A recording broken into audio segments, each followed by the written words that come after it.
అనుదిన నిత్యజీవపు మాటలు. దేవుని నామానికి మహిమ కలుగునుగాక. దేని వాక్యాన్ని చదువుకుందాము. ఉపకారమును ధర్మమును చేయ మరిచిపోకుడి, అట్టి యాగములు దేవునికి ఇష్టమైనవి.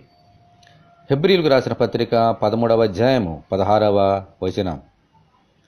మన ప్రభువైన యేసుక్రీస్తు నిన్ను వలె నీ పొరుగు వారిని ప్రేమించమని ఆజ్ఞనిచ్చారు. ఆ ప్రేమ మాటతోనూ నాలుకతోనూ కాక క్రియాపూర్వకంగా ఉండాలని దేవుని వాక్యము బోధిస్తోంది.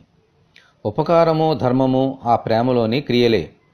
మన పొరుగు వారికి ఉపకారము ధర్మము చేయనప్పుడు క్రియలతో దేవుని ఆజ్ఞను పాటిస్తున్నామని తెలుసుకోవాలి.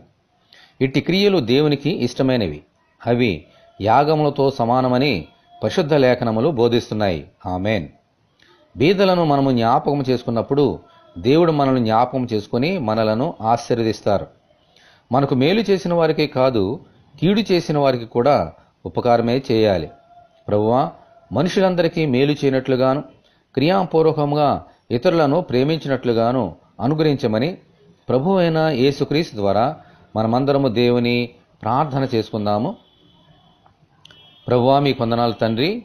అవును తండ్రి, ఉపకారమును ధర్మమును మేము మరిచిపోకుండా అవి నీకు ఇష్టమైన యాగములుగా మేము గ్రహించి ఎల్లప్పుడూ అలాగున చేయనట్లుగా సహాయం దయచేయండి. మా ప్రేమ మాటతోనూ నాలుగుతోనూ కాక క్రియాపూర్వకంగా ఉండటానికి ఎల్లప్పుడూ ఉపకారము ధర్మము మర్చిపోక చేయనట్లుగా సహాయం దయచేయండి. ప్రభువా, మేము బీదలని జ్ఞాపకం చేసుకున్నప్పుడు మమ్మల్ని కూడా మీరు జ్ఞాపకం చేసుకుంటారనే సత్యాన్ని మేము గ్రహించినట్లుగా సహాయం దయచేయండి. అలాగే మాకు కీడు చేసిన వారికి కూడా ఉపకారమే చేయనట్లుగా నీ కృప, నీ కుమారుని యొక్క ప్రేమ మాకు అనుగ్రహించండి.